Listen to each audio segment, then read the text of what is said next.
So can I just explain what we do, what we're going to do? It's nice to see some younger ones here as well, so I'll be speaking to you too.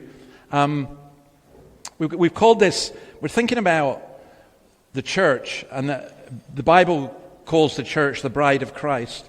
And we're going to think about something that we call worship, and that's a really hard thing.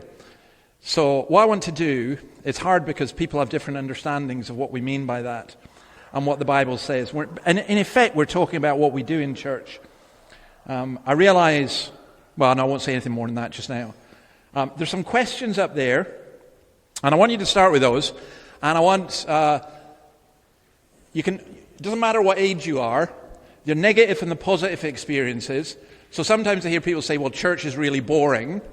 So what are some of your negative and positive experiences of church? You can be as honest as you want. It doesn't matter. The second question is, what is worship? And the third is, how could our worship be improved? And I want serious suggestions. I did this once, and somebody said, well, if you provided us all with a whiskey and a pie, that would... No, we're not. Let's have some serious suggestions. Someone else suggested get rid of the minister, which may be a serious suggestion.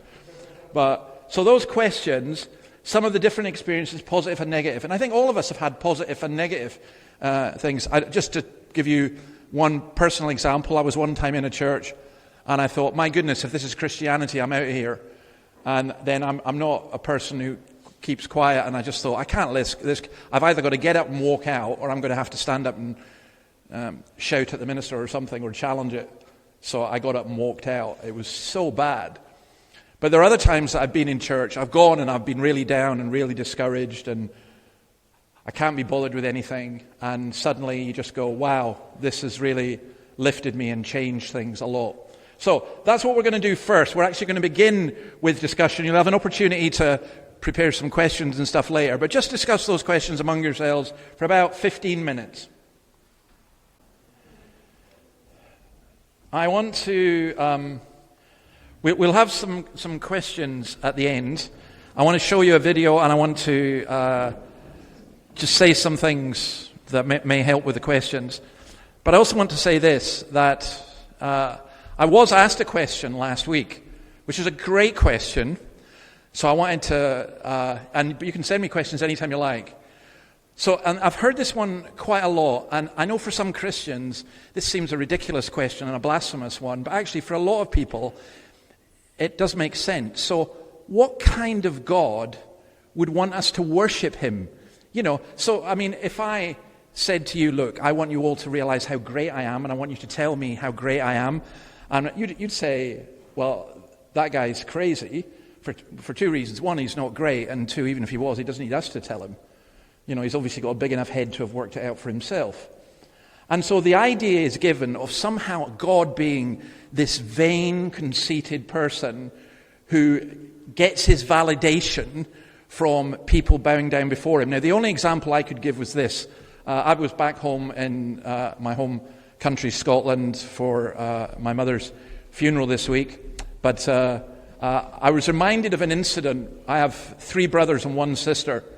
My sister wouldn't do it because she's the only one of my siblings who could beat me up. But I remember one time I got my 3 brothers. I made them bow down and say, David is great, David is great. Can you imagine doing that? That's what happens when you join the church here. But no.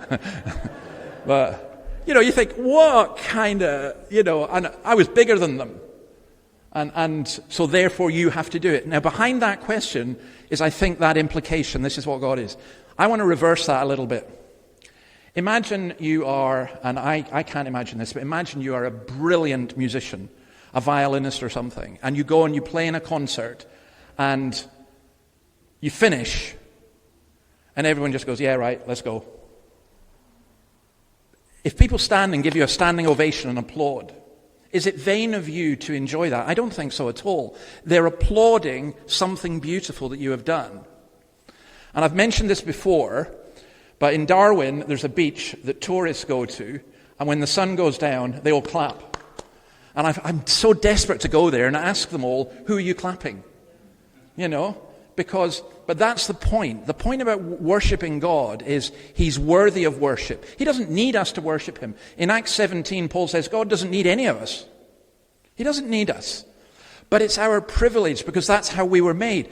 We were made to glorify God and enjoy him. So if you've seen the film Chariots of Fire, there's a scene where Eric Liddell is arguing with his sister about going to be a missionary in China or should he be running in the Olympics. And he gives this great phrase. He says, I believe that God made me for China, but I also believe that he made me fast. And when I run, I feel his pleasure. And when we worship God, then it's something that we were made for, and it's like being in the orchestra, it's like being a football player in a great team, it's like being a fabulous artist connected with other people. And I think one of the reasons that we struggle with the whole question of worship is we don't really know what it means. So I just wanted to give you just a couple of examples. Worship is derived from the Old English word worthship. So it's proclaiming someone's worth. So let me go back to this. Why do we worship God? We worship God because he is God, period. This is the God who's flung stars into space, yet come to us in Christ and died for us. And this is a God who wants to speak to us and to grant us rest and refreshment. As we worship him, is God worth it? The answer is obvious. Now, you don't want your kids to worship you at one level, but you do want them to love you, to want to hug you, to respect you, and all these different things. And I think many of the reasons that we struggle in worship is we make worship about us and not about God. So we worship God because he is great, not because we are great. And our worship isn't just, when people say worship, they often mean sung praise. Oh, the worship was great. What they mean is the band was great. Well, that's pretty bad if that happens. I don't want the band to be rubbish, but we're not at a concert. C.S. Lewis put it this way. He talked about dancing shoes. Most of you won't know what dancing shoes are. I obviously am a top dancer and should be on Celebrity Dancers. But he said, when you wear dancing shoes, he said, bad dancing shoes are when you notice your shoes. Good dancing shoes are when you just dance. And worship, if you're always talking about the style of the worship, or the music, or I don't know, just lots of other things, the aesthetics all around, you're missing the point. And that's why very often the best worship is the most simplest, where you have a simple awareness of who God is.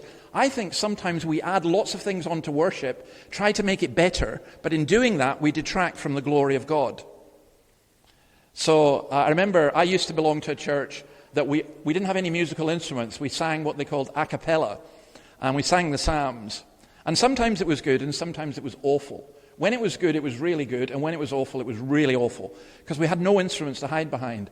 And I remember a Roman Catholic priest came in one day, and he was talking to me afterwards, and he said, David, this is definitely not where I'm coming from, in the Catholic Mass and everything we have around it. But he said, I'll tell you this, you ain't got nothing except God.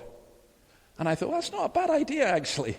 And I think sometimes we keep adding things all the time. And that's why it's a mistake to talk of worship as being, hey, here's the worship band. Really? What are the rest of you doing? Or the worship leader. You sure?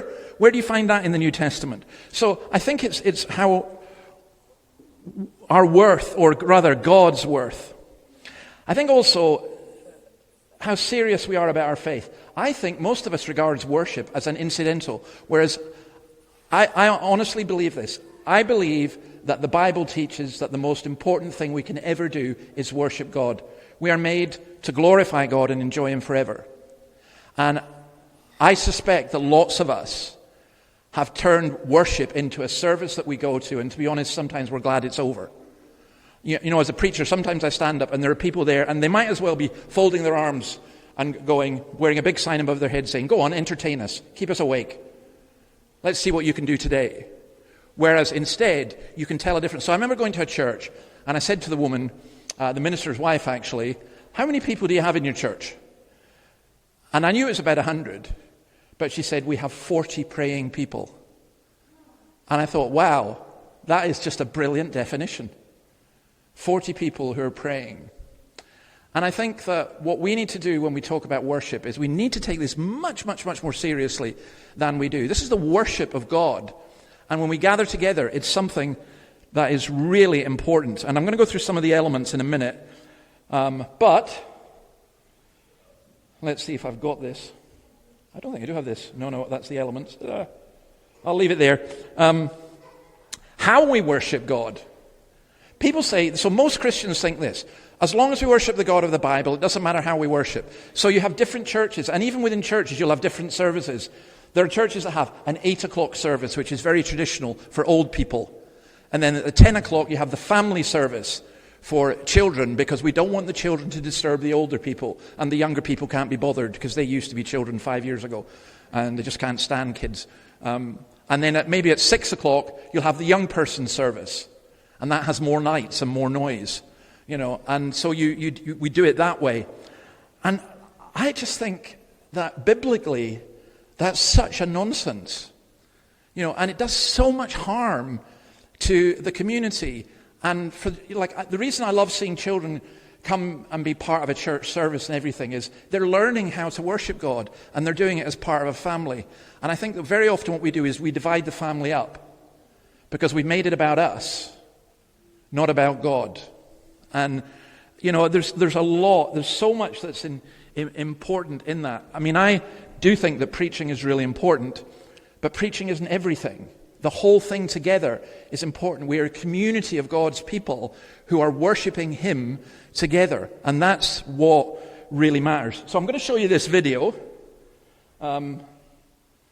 This is you all know, by the way, that all the preachers in heaven will be Scottish. This is a good Scottish preacher, Alistair Begg. Can you make that work? Verse 1 of chapter 5, now we know that if the earthly tent we live in is destroyed, we have a building from God, an eternal house in heaven not built by human hands. We know. The Christian faith engages our minds.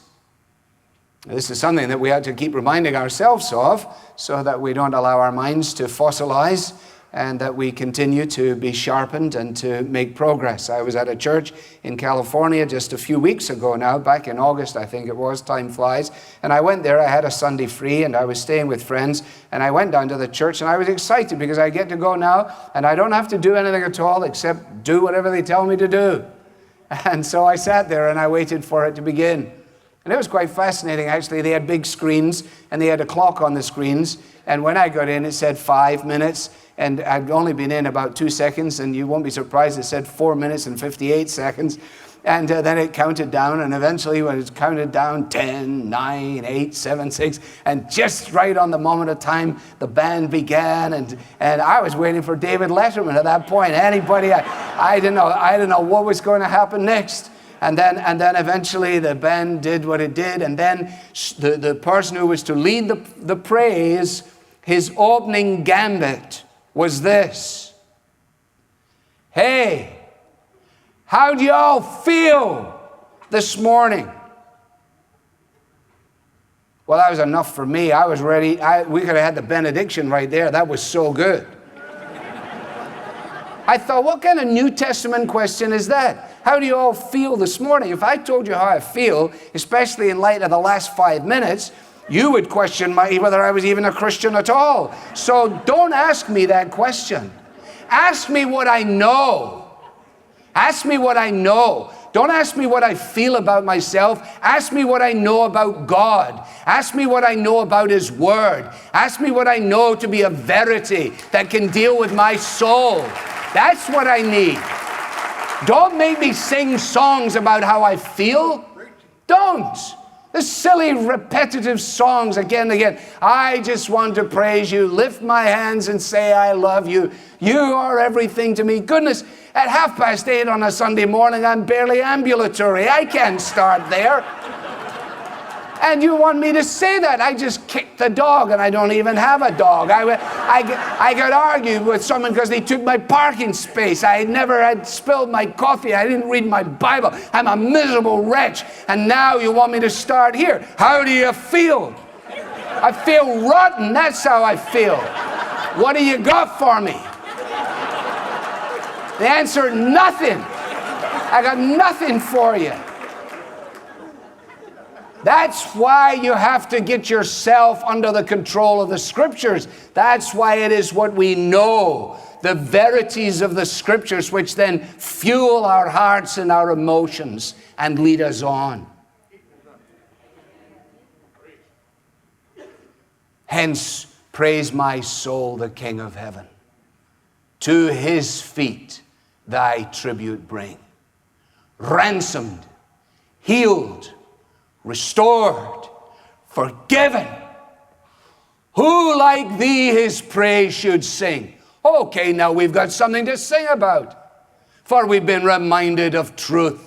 You've been ransomed. You've been healed. You've been restored. You've been forgiven. You're looking away from yourself. Now you're looking out unto Christ. And it is in this that we have something that fuels our praise.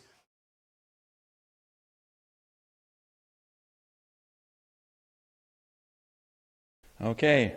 Well, Alistair has a way of expressing things. But the point is this. You can't make it first about your feelings. So I didn't ask you because I don't have time, but experience. Sometimes say, I feel really bored, or I feel really tired, or there's lots of, we can't make it about our feelings. We have to look to God. And so I'm going to just mention these elements of worship. I've got loads written about them. I'm going to write all this down and put it on our website or something. Because this really is so important that we get this right. What does God want? If we come into church and say, I got nothing, I want to ask you, what'd you put in? And so, for example, I was very impressed with Mark at our table when I asked the definition of worship, and he talked about gathering together. Gathering together on the Lord's Day. Now, there are Christians who argue everything we do is worship, and that sounds great. It's like Christians who say, you don't need to meet for prayer because you pray all the time. Except that's rubbish, you don't. And actually meeting together really helps. And whilst everything that we do is worship, what I'm hoping is that from the public worship of God, we go out and we worship God by doing our jobs and by caring for our families and by meeting friends and helping the poor and so on. So gathering on the Lord's Day is really important. And my belief about the church in Australia is that most Christians don't think that. It's incidental. So you go one service on a Sunday, but then if you're away a weekend, or you've got people coming over, or you're a bit tired and you can't be bothered, suddenly there's an awful lot of Christians are going twice a month. And they're being fed a diet which is pathetic. It really is. Look, I'll give you an example. And I know someone who works with East Asian Buddhists. And she told me that when East Asian Buddhists become Christians, it's very hard for them because he was working in Sydney. She said they leave a very strong community and they go into a church community which is much weaker. That what we call fellowship is a cup of tea after a service. But it's got to be much more than that. So gathering on the Lord's Day is important. The sung praise is important. That's a big part of public worship. Why do we sing? One of the things, again, at our table was that people think some things are weird. Well, Christian singing is pretty weird.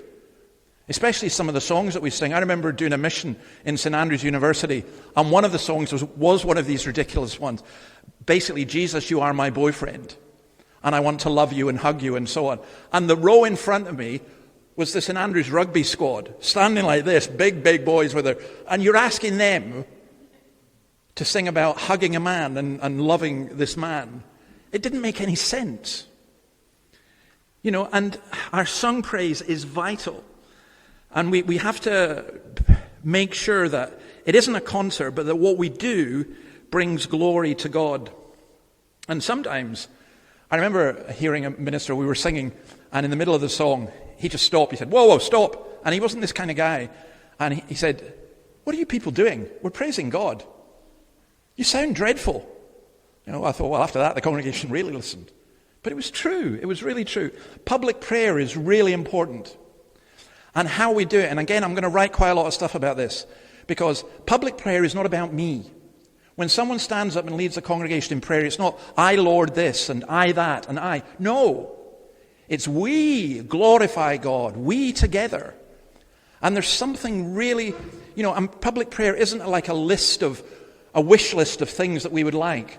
Or as a friend of mine, Derek Thomas, said this, it's not an organ recital. Lord, we pray for so-and-so's heart and so-and-so's liver and so-and-so's lungs. It's very important to pray for all these things. But we're praying for the glory of God. And I wonder, when were you last in church and you heard someone praying and it brought you into the very presence of God? That is a really special experience. I've had it occasionally, but not a lot, but that's what we should be aiming for. Confession of sin and assurance of pardon. We need to confess our sins collectively, because otherwise people come in and they think, these people think they're better than everybody else. No, we're not. We're all sinners. But we need to be assured of pardon. Systematic public reading of Scripture. By that I mean, I think we should read through the Bible. I think we should read through the whole Bible. What often happens is people cherry pick verses and don't preach on the difficult stuff. We're going just now in the morning through the book of Judges. And so it's tough going in some ways, but brilliant. And I think we need to be very, very careful that many of us find it difficult to worship God because we don't know the Scriptures well enough. Then I've put here talking to the covenant children, the children. Now, it was mentioned at our table that children need to be made to feel welcome. And I think that's really important. Now, that doesn't mean that you let children run riot. I have been in churches where it seemed as though they were governed by the children. Look at the little darlings. They're, playing water polo on the communion table, and isn't that lovely? No, it's not lovely. Teach them how to behave. But to go to a church where people look round, there's a child that's crying, that's terrible. Well, first of all, that's terrible for the parents, but look, what family did you come from? I came from a big family, and our children, they weren't perfect, apart from mine and Annabelle's children were absolutely perfect because of the way we brought them up, in the fear and admonition of the Lord. And so they were just perfect little children for one day. Maybe I've got this wrong, and you might want to come back at me, but I do not like segregating the church into races and into ages and so on. I think you need to know older people, and you need our two youngest children grew up in a church. Our two oldest children, grew up in a church where there was no one their age until they were 16. And you think that must have been a horrible experience for them. It wasn't. It was fabulous because they had all these aunts and uncles. And they were spoiled rotten by people in the church. I think when we segregate, it's good to have youth groups. Even Jack's with his middle-aged youth group. It's good to have that. It's brilliant to have that. It's good to have a pensioners group. But in worship, I think we should be together. I really do. And the children are vitally important. Giving. We give to the Lord's work. We need to do that. People say, you never mention money. Now, some churches mention money all the time. I'll tell you this. I had a friend come to me and he said, David, it's really funny. Your church is a real mixture of like charismatic people and reformed people, Presbyterian people. And he said it's quite interesting. The reformed people, the charismatic people come in and say, where do we put our tithe? And the Presbyterian people go, what's a tithe? And then he said, the reformed people come in and say, what time's the evening service? And the charismatic people say, what's an evening service? And it was just interesting how he did that. But giving is part of it. And we give collectively. Paul says you save up and you give on the Lord's day. And that was, incidentally, in his case, he was talking about giving to the poor. The preaching of God's word is vital. I'd never go to a church where God's word wasn't preached faithfully. Not just as an illustration, not just as an incidental. But it's absolutely vital. The benediction, this is God's blessing on the people as they go out. We have been here in public worship. There's a call to public worship. When we've been in public worship and we're saying, the Lord bless you and keep you. The Lord make his face shine on you. You go out with God's blessing. The fellowship, the community is important. And it includes a cup of tea or whatever. But it is much more than that. Because non-Christians need to be able to see how they love one another. And how we develop that. I think most people come to church, in my experience, they come because they're invited by a friend and they come because they do want to hear the teaching. But most people stay because of the community. And if there isn't a real community, It doesn't last long. The sacraments, that's just baptism and the Lord's Supper. And I'll have plenty more to say about those at another time. But they are important. And then the evening worship, I put that in. Now, there is no rule in the Bible that says you have to go to church twice on a Sunday. But I think there is a rule that there's a day you set apart for the worship of God, the Lord's Day. And I also think we live in a society where our time is really squeezed. And I think it is not a bad idea. I remember our youngest daughter, they came morning and evening. And I remember her saying one time, "Dad, why don't you force people to come to the evening service? Because it's the best one." And it was strange. I remember another woman coming, and she came to a prayer meeting during the week. And she'd just been converted the previous Sunday. And I said, "What are you doing here?" And she said, "Do you think I could go a whole week without hearing the word of God?" And I said, "Listen, I'm going to ask you that question in public, and you're going to give that answer." Because there were Christians who were going, "Oh, no, I don't want to do this, I don't want to do that." We will not have revival until people are coming and saying, "I'm sorry, that sermon was too short, and why are you only having 2 services? Why can't you have 3? And by the way, can we have one in the middle of the week?" And for those of you who call yourselves Reformed, if you know what that is, John Calvin had a service every single day of the week. Because people needed to hear God's word. And for me, I would never say to people, "Look, you have to come." But I would say, "Where's your appetite? Where's your spiritual appetite?" And of course I know that people can't. There are people who are sick, or people maybe have got young kids or whatever. But I would say if the church is family friendly, then why not? And the only way I can think other than that is some of the African churches I know, where they don't have morning and evening service because they start their service at 10 in the morning and they finish at 6 at night. So that's a 6-hour service. So that's your option. You can have. I know people who complain, "You've gone over 11 o'clock. That's an hour." Well, so what? An hour in 144 in a week that you give to worship of God? Something wrong with that. Really something wrong with that. And I'm saying for myself, my own heart as well. So that's part of it. What I'm going to do now is I'm only going to give you 5 minutes for this. Could you each come up with one question or comment on public worship from your table? Okay? I'll give you 5 minutes to think about it. Okay.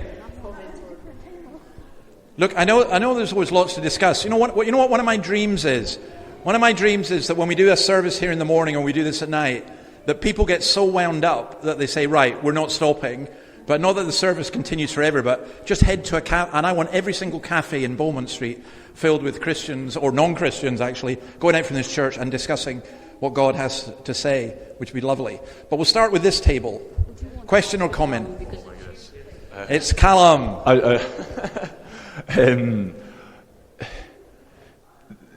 Going back to, sorry David, I've had a total mind blank. Your initial request of us was to just come up with questions relating back to what we're discussing here. Yeah. You used the word public worship, didn't you? Yeah. Yeah, so I was going kind of deep diving into just that term. How public is public worship these days? I feel that there's a lot of terms that get thrown around these days, like things that we have as rights. Are we still allowed to worship publicly? I know you mentioned, for example, when you preach at schools, you've been pushed more and more into the periphery of like the last hour on a Friday, and it's all voluntary, and it's like maybe half a dozen people. So that was my question. Are we actually allowed to worship publicly? That's a spectrum question.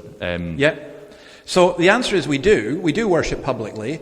I don't believe in compulsory worship. So worship should be free.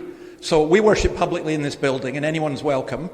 I would like to think that we can worship in the public square. I think the council might restrict some things. But for example, there's the huge carol service that's held at Lambton, every year, and there's other things. So I do think we can. But worship, by definition, when I say public worship, I'm meaning God's people gathering publicly together to praise Him. There are circumstances, like for example in North Korea, where Christians will meet in private. But it's still a kind of public worship, So no, I don't think that we've... look, most people couldn't care less what we do, because to them we're like a knitting club or a Trekkie society. If we want to speak Klingon and watch Star Trek movies forever, most people don't care. They don't care what we do in here. But I want, when they come in and see and hear what we're doing, to be aware that we're in the presence of God. And, in Corinthians it says that Paul says he wants them to behave in this way because then the unbeliever will come in and fall down amongst you and say, truly God is with you. And I actually want this building, and not just the building, but every church or whatever, not buildings, but every church service to be so dangerous that people are scared to come because God is with us. And I think right now, most of the time is so bland that they don't bother. But yeah, good question. Let's go to the table behind.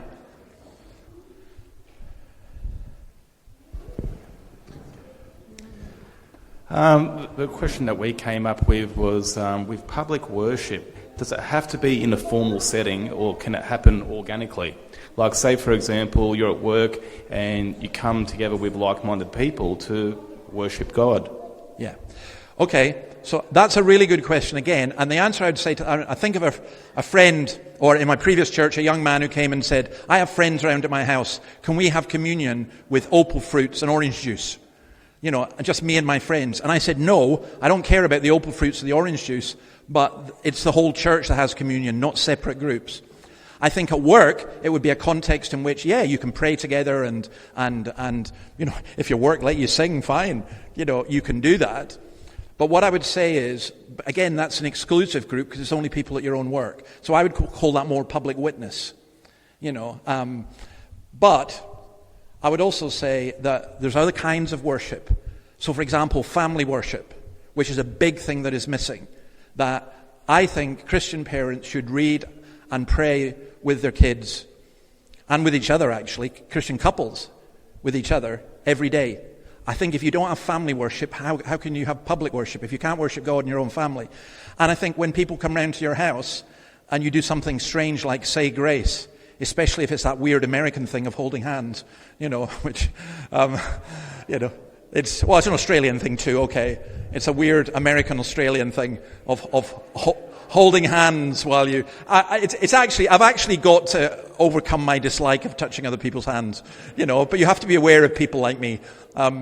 I think that's part of it. We worship God in our homes. We worship God collectively with his people. So I do think there is family worship. And then there's another thing I think we can do is there can be worship as an act of public witness. You know, like to hold an open air Easter service or whatever. As long as we always remember it is the worship of God. I like the phrase you used, organically, because my argument would be that what goes on in church buildings should be organic anyway. It should not be ritualized and just formal. It should be organic, so you change. You know, I mean, I have a talk for the children.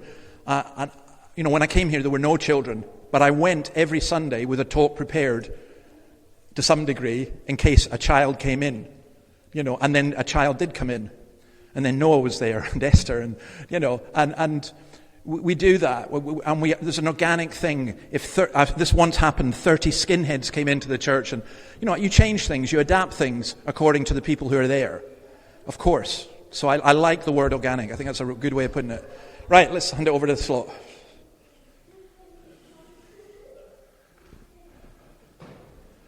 Oh, not Bruce. Okay, go for it. Sorry, David. It mentions that we shouldn't forsake gathering together. Yeah.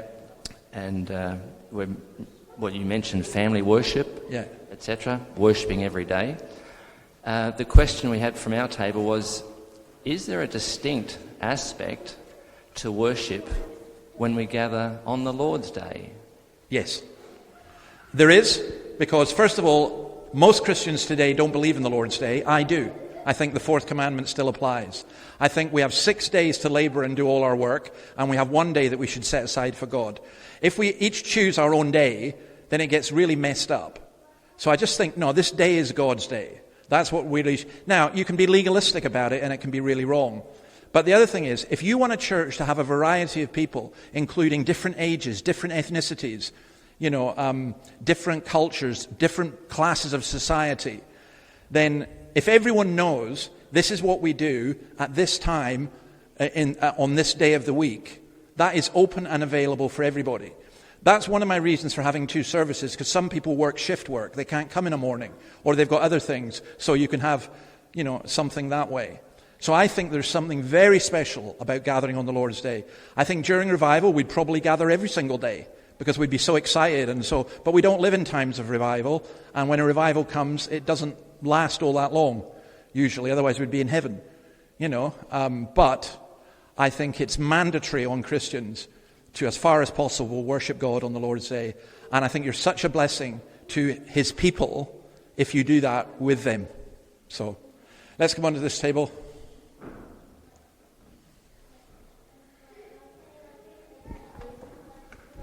Okay, Harry, let's go for it. You said about worship that sometimes the best worship is the most simple. Yeah. Well, I feel like with instruments and like microphones, like they're given to us as a good thing to worship God. Yes. And so we should use instruments to make it sound good and like just make worship sound great to worship God in that way. Yeah. Yeah, I agree, totally. But the instruments are there. So instrument is a very good word. The instrument is an aid to our worship. It isn't the worship. So sometimes I've gone to churches and it's like going to a U2 concert, that people sing along with the songs that they know. So don't get me wrong, I think the Bible, Psalm 150, worship God with the organ and everything else. And I'm not arguing for a particular style. Like in the Presbyterian tradition, I'm going to make a confession about my wife. She's a hand raiser. And that's not on. In fact, we were in an Anglican church and we were told we don't do that here. The minister will come and have a word with you if you do that. Now I used to laugh when I go to a church where everyone's raising their hands and it's like a Nuremberg rally or something. I get a bit. I don't do it, and I'm a bit self-conscious. So you might get me that high, but the Bible says, that we are to raise our hands in praising God. So I'm never going to object to anyone doing that. Same with instruments. We praise God with instruments, as long as we remember that it's not a concert. So I was speaking at a big conference one time, 2,000 people, and the other speaker, and he said, "Have you noticed something?" I said, "What's that?" "You and me are the only people who've not been sound checked. The band." And I remember one of the band members saying, "This is the biggest gig we've ever played." No, it's not. It's not a gig. So I was greatly helped here by young Alison here, who when she first came, suggested that there were some songs, quite a lot of songs she didn't know, and suggested some alternatives. I thought that was brilliant. And I think that's what should happen all the time. I think there should be variety. I think there should be psalms, hymns, and spiritual songs. I think we should have musical instruments that are there to accompany. And for me, having, one of the encouraging signs here at the moment is having Chinwe playing violin or Matt playing, what does he play, the flute or whatever, and Jacques humbly strumming away on his guitar, and others, Peter on the drums and all that. I think all that's great, as long as we never forget we're there to worship God, and the instruments are a supplement or an instrument. And actually, I would say this: if as a congregation we cannot sing without instruments, we need to improve, because we've got to worship God in our own homes. I remember the church I told you about, we were in, the one up north. Remember a woman coming along, and she said she was going to come for 6 weeks. She told her neighbor she'd never been to church. She was going to come for 6 weeks. And she came, and I was preaching to the woman in Samaria, and she was converted instantly, which was just amazing, I think. And she then said, she went back to her neighbor and said, "Forget 6 weeks." And the neighbor said, "Yeah, I thought that." She said, No, I'm going forever. And I said, "Well, but these people, they do this." She said, "I don't care what they do." She said, "I got the impression they could worship God in the middle of a field." So that's where I'm going. I'm saying it's the angels. Our audience, when I preach, my audience is not you. It's God. And when we sing, it's God. And the angels look at our worship, and it's God. So you can do that a cappella. Some of the African stuff I've heard is unbelievable, a cappella. You can do it with a full orchestra. That's wonderful. You can do it with a simple piano, just with this one singer. That's wonderful. But that's the point. The point is that we're there to glorify God, not ourselves. And musicians need to be particularly careful in that way. It ain't a gig. And for me, I need to be careful as a preacher. It's not a comedy show. It's not how do I appeal to these people? I need to make sure that I'm honoring God. Look, let me finish with that verse up on Hebrews that was Bruce mentioned. Let me just go to verse 24. Let us consider how, and notice, consider, we have to think about it, how we may spur one another on towards love and good deeds. Well, we all want that. But then it says this: not giving up meeting together as some are in the habit of doing. This isn't a new thing. In the New Testament, there were Christians who gave up meeting together, but encouraging one another, and all the more as you see the day approaching. So let me tell you this. I don't think it's a good idea, for me as a pastor, to worry too much about numbers. It isn't necessarily a good day because the congregation has doubled. And it isn't necessarily a bad day because the congregation has halved. It's the presence of God with us that's the most important thing. But nonetheless, I do need to stress this, that you're a Christian who's been working away in a fellowship and half the congregation are missing. That's so discouraging.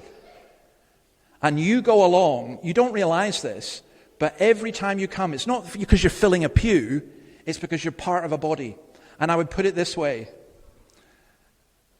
We had a big meal at my mother's funeral, and people are sitting around tables and so on. If you have a big family, you're sitting around the table, but there are chairs that are empty. That's incredibly sad.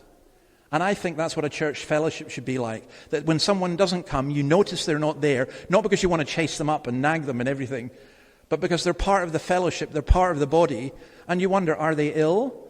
Or are they struggling spiritually? Or has there been a fight with somebody?